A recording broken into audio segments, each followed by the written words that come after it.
ओम नमः शिवाय। आप सभी भक्तों पर उमापति शंकर भगवान की कृपा सदा सर्वदा बनी रहे। भगवान आपकी सभी मनोकामना को पूर्ण करे। प्यारे भक्तों, आज आप सभी श्रवण करेंगे श्रावण मास महात्म्य कथा अध्याय 10 और उसके साथ श्रवण करेंगे महापुराण की महापुण्य फल देने वाली कथा। प्यारे भक्तों, साथ ही आज श्रावण महीने के दूसरा गुरुवार का दिन है, इसलिए साथ में श्रवण करेंगे विष्णु भगवान की पौराणिक कथा। श्री सनत कुमार ने भगवान श्री सदा शिव जी से कहा, प्रभु, मैं आपसे सब बारों के व्रत को सुन चुका हूँ। हे देव, आपके वाणी रूप अमृत का पान करने पर भी तृप्ति नहीं हो रही है। मुझे इस श्रावण मास के तुल्य दूसरा कोई महीना प्रतीत नहीं होता। हे देवाधिदेव, अतः अब तिथि महात्म्य को कहिए। भगवान श्री सदाशिव बोले, हे सनत कुमार, सब महीनों में कार्तिक का महीना उत्तम है। माघ मास उससे भी उत्तम है। उससे उत्तम भगवान श्री हरि का प्रिय मार्गशीर्ष महीना है। विश्वरूप ने अपने प्रिय इन 4 मासों को कहा है और 12 महीनों में से श्रावण का महीना शिव रूप बताया है। अब मैं श्रेष्ठ तिथियों को तुमसे कहूँगा। सभी तिथियों के जो व्रत है वह सब मैं तुमको बतलाऊंगा। श्रावण मास की प्रतिपदा तिथि सोमवार युक्त हो तो उस मास में 5 सोमवार होंगे। ऐसे योग का रोटक व्रत नाम होगा। उस दिन मनुष्य को व्रत करना चाहिए या 3.5 मास का भी रोटक व्रत होता है। यह रोटक व्रत धन्य धान्य में वृद्धि करने वाला तथा संपूर्ण कामनाओं एवं सिद्धियों को देने वाला है। हे सौम्य, मैं अब उस विधान को बतलाने जा रहा हूँ, तुम ध्यान पूर्वक सुनो।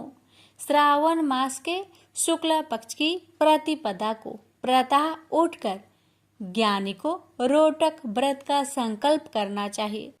हे सूर श्रेष्ठ, आज से मैं रोटक व्रत करूंगा।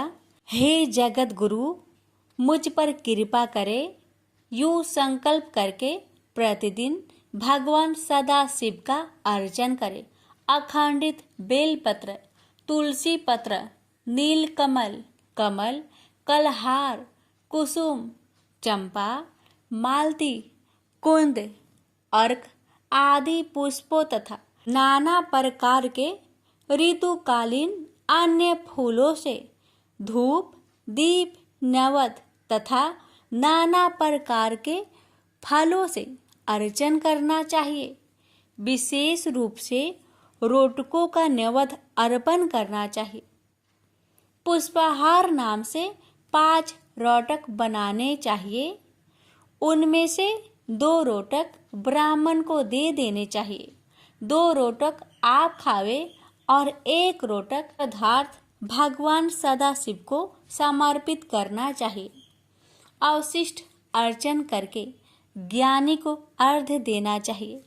केला, नारिकेल, जंबीरी, बिजोरा, नींबू, खजूर, ककरी, दाख, नारंगी, मातुलिंग, अखरोट, अनार और ऋतु में होने वाले फलों को अर्घ्य दान के लिए उत्तम कहा गया है। अब इस व्रत का पुण्य फल कहता हूँ, जो 7 सागर प्रयत्न भूमिदान करने से प्राप्त होता है। मनुष्य को वह फल इस व्रत की सविधि करने से सहज में ही प्राप्त हो जाता है। वह मनुष्य जो अपार धन की प्राप्ति की इच्छा रखता हो, उसको यह व्रत 5 वर्ष तक करना चाहिए। रोटक व्रतोद्यापन करना चाहिए। उद्यापन में सोने के 2 रोटक बनाने चाहिए। पहले दिन अधिवासन करके अन्य दिनों में प्रातःकाल शिव मंत्र द्वारा घी तथा सुंदर बेल पत्रों से हवन करना चाहिए। इस प्रकार व्रत करने से मनुष्य की भी कामनाएं पूर्ण हो जाती है। हे महामुने, अब मैं तुम्हें द्वितीय के शुभ व्रत के संबंध में बतलाऊंगा, जिसके करने से मनुष्य को धन तथा पुत्र की प्राप्ति हो जाती है। सुनो, औदुंबर नामक व्रत सब पापों को नष्ट करने वाला है। ज्ञानी को चाहिए कि श्रावण मास के आने पर शुभ तिथि तृतीया में प्रातःकाल संकल्प करके विधिवत व्रत को करे। जो स्त्री पुरुष इस व्रत को करेंगे वह सब संपत्तियों के अधिकारी होंगे। इसमें गुल्लर औदुंबर वृक्ष का अर्चन करना चाहिए। गुल्लर न मिलने पर व्रती को चाहिए कि दीवाल पर गुल्लर के पेड़ का चित्र अंकित करे और मंत्र से उसका अर्चन करे। हे औदुंबर, आपको नमस्कार है। हे हेम पुष्पक, आपको नमस्कार है। इसके पश्चात शुक्र तथा शिव का अर्चन करना चाहिए। गुल्लर के 33 फलों के 3 भाग करने चाहिए, जिनमें से 11 फल ब्राह्मण को तथा 11 फल देवता को देने चाहिए और 11 फलों से स्वयं भोजन करना चाहिए। उस दिन अन्न बिल्कुल नहीं खाना चाहिए। रात को शुक्र तथा भगवान सदाशिव का अर्चन करके जागरण करना चाहिए। हे वत्स, इस प्रकार 11 वर्ष तक यह व्रत करना चाहिए। 11वें वर्ष की समाप्ति पर उद्यापन करना चाहिए। उद्यापन में सोने का फल, पुष्प, पत्र आदि के सहित गुल्लर का पेड़ बनवाकर उसमें सोने से बनी हुई भगवान शंकर तथा शुक्र की मूर्तियों का पूजन करना चाहिए। दूसरे दिन प्रातःकाल छोटे छोटे गुल्लर के फलों से 108 हवन करे। औदुंबर की लकड़ी, घी तथा तिलों द्वारा हवन करे। हवन समाप्त होने के बाद आचार्य का पूजन करे। अपनी शक्ति के अनुसार ब्राह्मण को भोजन करवाए।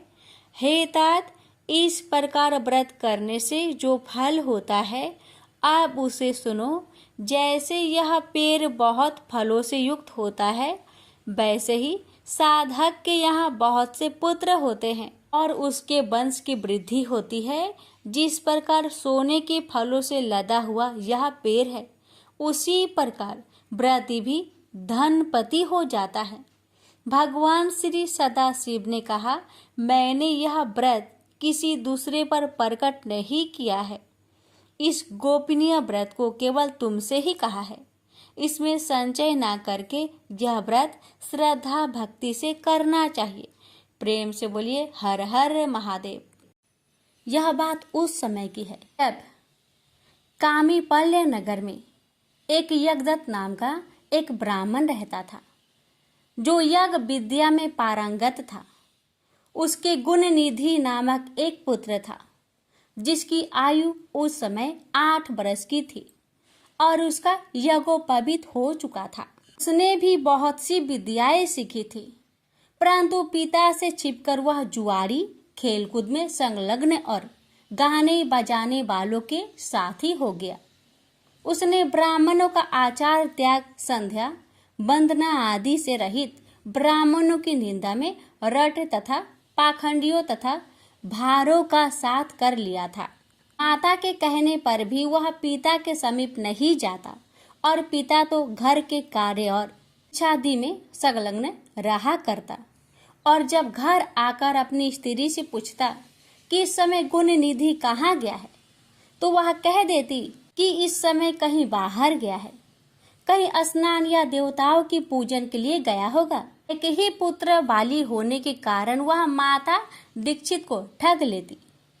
निदान गृह सूत्र के अनुसार दीक्षित ने उस पुत्र का विवाह भी करा दिया। माता नित्य पुत्र को समझाती कि तुम्हारे पिता बड़े ही महात्मा और क्रोधी भी है, तुम अपनी बुरी आदतों को छोड़ दो, अन्यथा जब वह तुम्हारे इस चरित्र को जान लेंगे तब तुमको और मुझको दोनों को मारेंगे। तुम्हारा कुल बड़ा पवित्र है, तुम यह जुआ आदि निंद कर्म क्यों करते हो? हे पुत्र, इसे त्याग देने में ही तुम्हारा कल्याण है। परंतु काहा की बात माता के समझाने का उस पर कुछ भी प्रभाव ना पड़ता। एक दिन उसने घर में रखी हुई पिता के हाथ की अंगूठी को चुराकर किसी जुआरी के हाथ में दे दिया। देवयोग से दीक्षित ने उस अंगूठी को जुआरी के हाथ में देखा और उससे पूछा तो उसने कहा, मैंने कोई तुम्हारी चोरी तो की नहीं है, किंतु तुम्हारे पुत्र ने ही लाकर दिया है। अंगूठी ही नहीं, किंतु उसने और जुआरियों को भी बहुत सा धन लाकर दिया है। परंतु आश्चर्य है कि तुम जैसा पंडित अपने पुत्र को क्यों नहीं जान सके। लज्जा के मारे दीक्षित का सिर झुक गया। वह सिर झुकाए और वस्त्रों से अपना मुख ढके हुए अपने घर गया और घर में जाकर पत्नी से बोला कि हे दीक्षित की धूर्त पत्नी, भला यह तो कहो वह तेरा गुण निधि पुत्र कहाँ है? वह कहीं भी हो, किंतु मेरी अंगूठी कहाँ है जिसे उपटन करते समय तूने मेरे हाथ से ले ली थी? उसने कहा, मैंने कहीं रख दी है, स्मरण नहीं आ रहा है, क्योंकि मध्या का समय है और इस समय स्नान आदि में संलग्न हूँ, क्योंकि अतिथियों का आगमन का समय बीता जा रहा है, जबकि पकवान आदि भी मुझे शीघ्र तैयार करने हैं। पूजा की सामग्री भी तो अभी एकत्र ना कर सकी हूँ। दीक्षित ने कहा, सत्य है, हे असत्य, पुत्र को उत्पन्न करने वाली तू बड़ी सत्यवादिनी है। जिसे तो जब जब मैं पूछता था कि कहाँ गया है, तब तब तू मुझे अपनी बातों में बहला दिया करती थी। पत्नी से ऐसा कहते हुए ब्राह्मण यज्ञदत्त घर की और चीजें ढूंढने लगा, परंतु जब एक भी चीजें ना मिली, क्योंकि पुत्र ने उन्हें जुए में दे डाला था और उसकी माता पुत्र की ममता परकर उसके दोषों को छिपाती फिरती थी, तब सारा दोष अपनी पत्नी का जानकर उस ब्राह्मण ने जल लेकर स्त्री पुत्र को तिलांजलि दे दी और किसी क्षेत्रीय ब्राह्मण की कांता से अपना दूसरा विवाह भी कर लिया। अब यह समाचार दीक्षित के पुत्र को मिला तो वह गृह त्याग कर कहीं दूर जाकर अपने भविष्य की चिंता करने लगा। कभी माता की ममता का स्मरण, कभी पिता की धर्म यज्ञता और कभी अपनी मूर्खता पर पश्चाताप करने लगा। निदान भूख प्यास से पीड़ित संध्या का समय एक शिव मंदिर के पास जाकर बैठ गया, जहां शिवरात्रि के व्रत में शिव जी के पूजन हेतु सब परिवार समस्त सामग्रियों से युक्त होकर आया। जब वह सब प्रकार की शिव की पूजा कर चुके और घर से लाए हुए पकवान आदि उन पर चढ़ा चुके, तब भूख से पीड़ित यज्ञदत्त का पुत्र उसे कैसे ग्रहण करे, इसके लिए वह मंदिर की आड़ में छिपकर सब देखता रहा। जब वे लोग पकवान आदि चढ़ाकर किंचित विश्राम करने लगे, तो उनकी आंखों में झपकी आते आते यज्ञदत्त का पुत्र धीरे से उठकर मंदिर में प्रवेश कर गया और जो कुछ भोग चढ़ा था सब लेकर चंपट हो गया।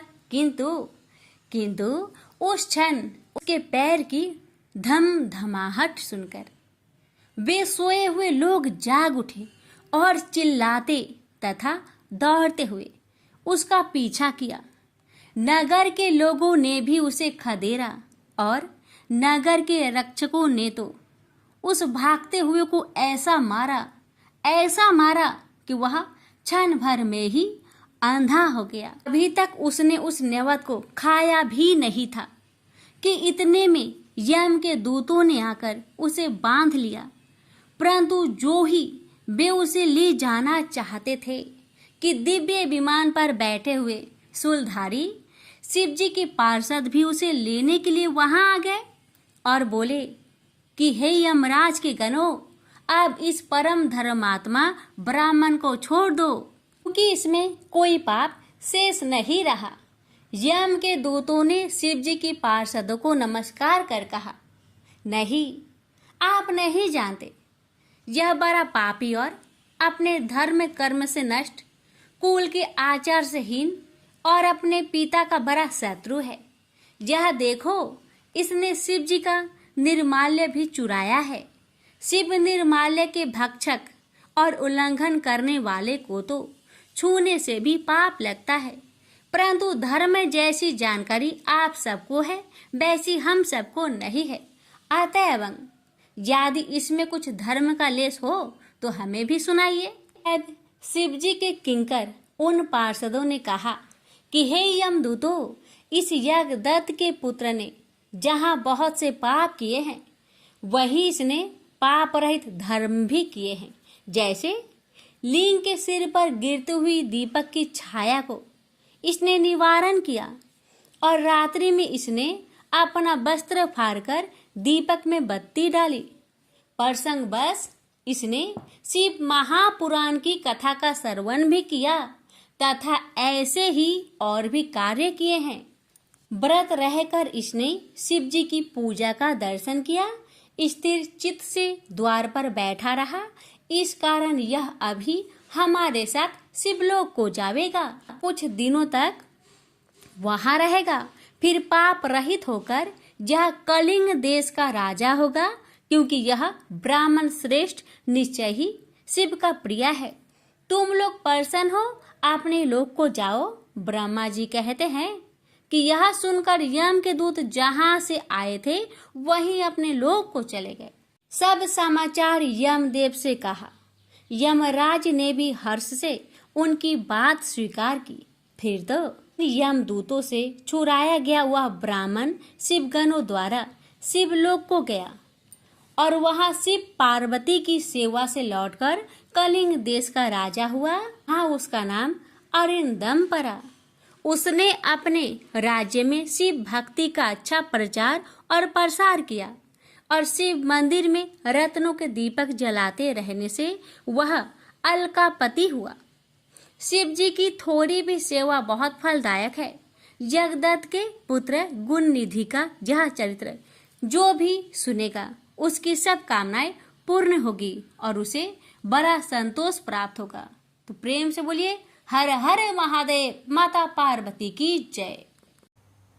अंतरिक्ष में उत्तर की दिशा में एक तारा है जिसका नाम ध्रुव है।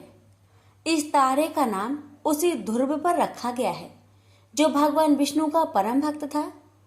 आइए जानते हैं ध्रुव की कथा। स्वयंभू मनु और उनकी धर्मपत्नी शतरूपा के पुत्र उत्तानपाद मनु के बाद सिंहासन पर विराजमान हुए। उत्तानपाद अपने पिता मनु के समान ही न्यायप्रिय और प्रजापालक थे। उत्तानपाद की 2 रानियां थी। बड़ी रानी का नाम सुनीति और छोटी का नाम सुरुचि था। सुनीति को एक पुत्र ध्रुव और सुरुचि को भी एक पुत्र था जिसका नाम उत्तम था। ध्रुव बड़ा होने के कारण राजगद्दी का स्वाभाविक उत्तराधिकारी था, पर सुरुचि अपने पुत्र उत्तम को पिता के बाद राजा बनते देखना चाहती थी। इस कारण वो ध्रुव और उसकी माँ सुनीति से ईर्ष्या करने लगी और धीरे धीरे उत्तानपाद को अपने मोह माया के जाल में बांधने लगी। इस प्रकार सुरुचि ने ध्रुव और सुनीति को उत्तानपाद से दूर कर दिया। उत्तानपाद भी सुरुचि के रूप पर मोहित होकर अपने पारिवारिक कर्तव्य से विमुख हो गए और सुनीति की अपेक्षा करने लगे। एक दिन बालक ध्रुव पिता से मिलने की जिद करने लगा। माता ने तिरस्कार के भय से और बालक के कोमल मन को ठेस न लगे इसलिए ध्रुव को बहलाने लगी, पर ध्रुव अपनी जिद पर अड़ा रहा। अंत में माता ने हार कर उसे पिता के पास जाने की आज्ञा दे दी। जब ध्रुव पिता के पास पहुंचा तो देखा कि उसके पिता राज सिंहासन पर बैठे हैं और वही पास में उसकी बीमाता सुरुचि भी बैठी है। अपने भाई उत्तम को पिता की गोद में बैठा देखकर ध्रुव की इच्छा भी पिता की गोद में बैठने की हुई, पर उत्तानपाद ने अपनी प्रिय पत्नी सुरुचि के सामने गोद में चढ़ाने को लालायित प्रेम बस आए हुए अपने पुत्र का आदर नहीं किया। अपनी सौत के पुत्र ध्रुव को पिता की गोद में चढ़ने को उत्सुक देखकर सुरुचि को क्रोध आ गया और कहा, अरे लल्ला, बिना मेरे पेट से जन्म लिए किसी अन्य स्त्री का पुत्र होकर तू क्यों इतनी परीक्षा करता है? तू अज्ञानी है, इसलिए ऐसी अलभ्य वस्तु की इच्छा करता है। चक्रवर्ती राजाओं के बैठने के लिए बना यह राज सिंहासन तो सिर्फ मेरे पुत्र उत्तम के ही युग है। तू इस व्यर्थ की इच्छा को अपने मन से निकाल दे। अपनी भी माता का ऐसा कथन सुनकर ध्रुव कोपित होकर पिता को छोड़कर अपने माता के महल को चल दिया।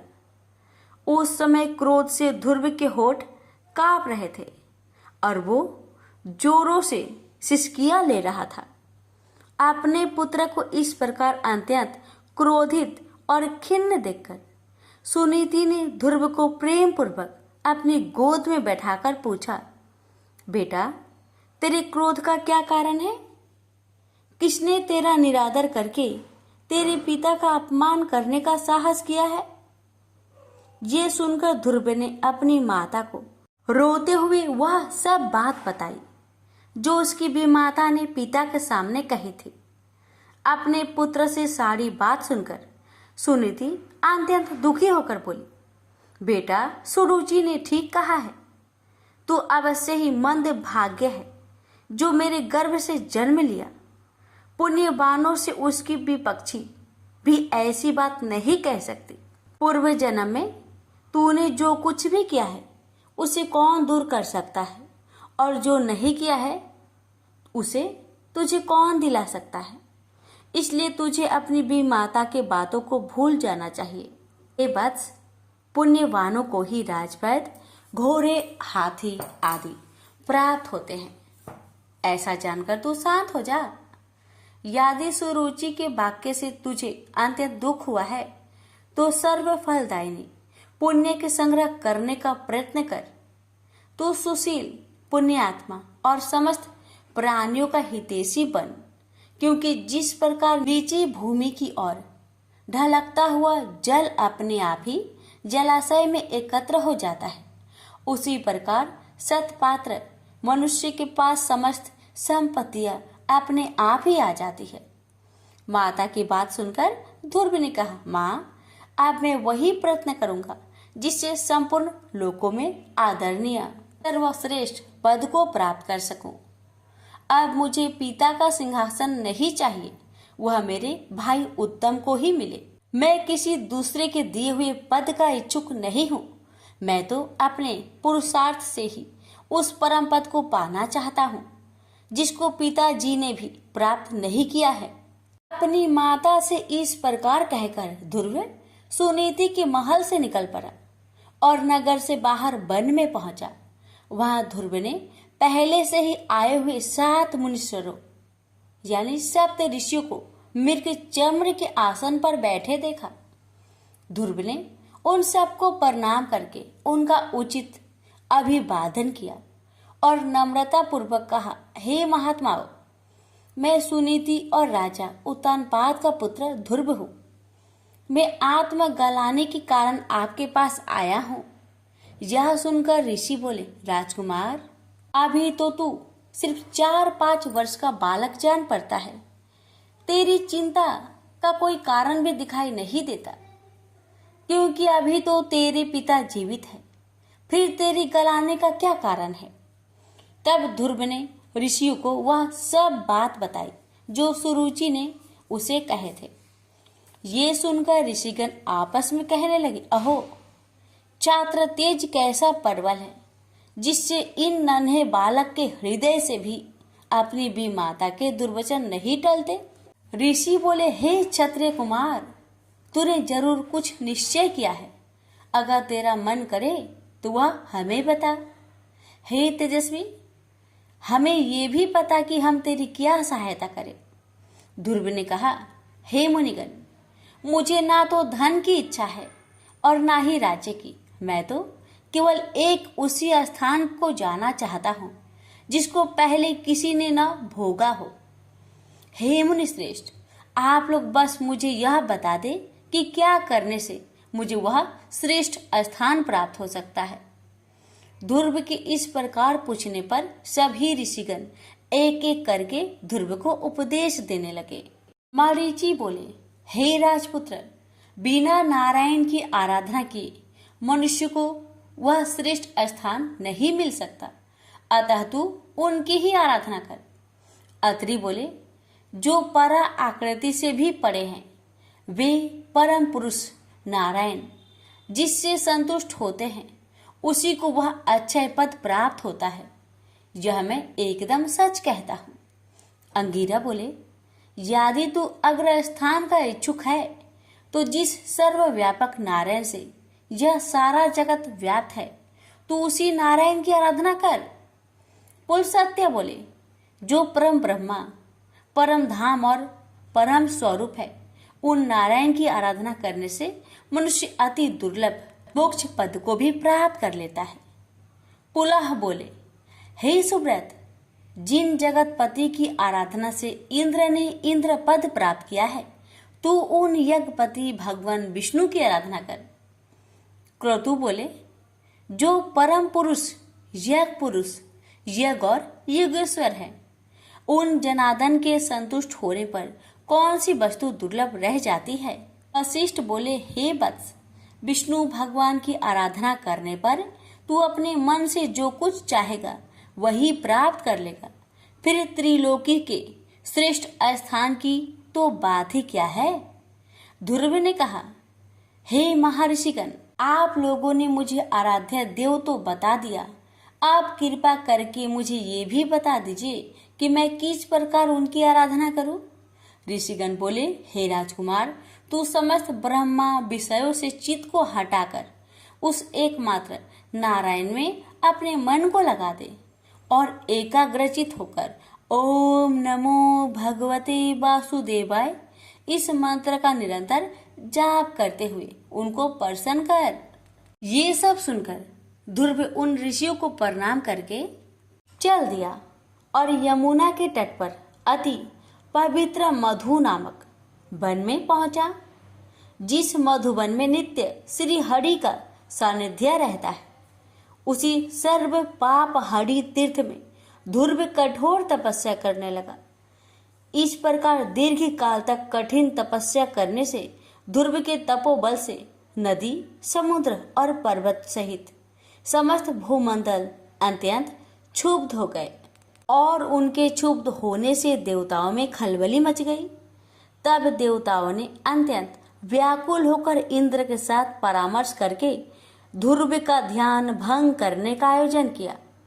देवताओं ने माया से कभी हिंसक जंगली पशुओं के द्वारा तो कभी राक्षसों के द्वारा ध्रुव के मन में भय उत्पन्न करने की कोशिश की, परंतु विफल रहने पर ध्रुव की माता के रूप में भी उसका ध्यान भंग करने का प्रयत्न किया, पर ध्रुव एकाग्रचित होकर सिर्फ भगवान विष्णु के ध्यान में ही लगा रहा और किसी की ओर देखा तक नहीं।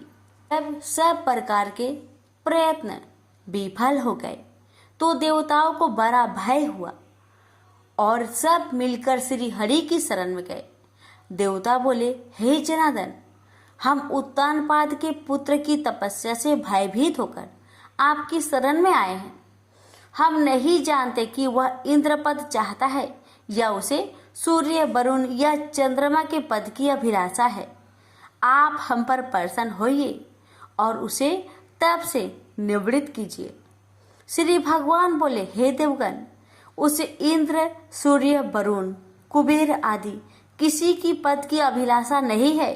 आप सब लोग निश्चिंत होकर अपने स्थान को जाइए। मैं तपस्या में लगे हुए उस बालक की इच्छा को पूर्ण करके उसे तपस्या से निवृत्त करूंगा। श्री हरि की ऐसे कहने पर देवगण उन्हें प्रणाम करके अपने स्थान को चले गए। भगवान विष्णु अपने भक्त ध्रुव की कठिन तपस्या से संतुष्ट होकर उसके सामने प्रकट हुए। श्री भगवान बोले, हे उत्तानपाद के पुत्र ध्रुव, तेरा कल्याण हो। मैं तेरी तपस्या से प्रसन्न होकर तुझे वर देने के लिए प्रकट हुआ हूँ। मैं तुझसे अति संतुष्ट हूँ। अब तू अपनी इच्छा अनुसार वर मांग। भगवान विष्णु के ऐसे वचन सुनकर बालक ध्रुव ने आंखें खोली। ध्यान अवस्था में देखे हुए भगवान को शंख चक्र गदा और पद्म धारण किए हुए साक्षात अपने सामने खड़ा देखा। तब उसने भगवान को साष्टांग प्रणाम किया और सहसा रोमांचित तथा परम भयभीत होकर भगवान की स्तुति करने की इच्छा की। पर इनकी किस प्रकार स्तुति करूं, ये सोचकर ध्रुव का मन व्याकुल हो गया। ध्रुव ने कहा, भगवान, मैं आपकी स्तुति करना चाहता हूँ पर अपने अज्ञानवश कुछ कह नहीं पा रहा, अतः आप मुझे इसके लिए बुद्धि प्रदान कीजिए। भगवान विष्णु ने अपने शंख से ध्रुव का स्पर्श किया। इसके बाद क्षण मात्र में ध्रुव भगवान की उत्तम प्रकार से स्तुति करने लगा।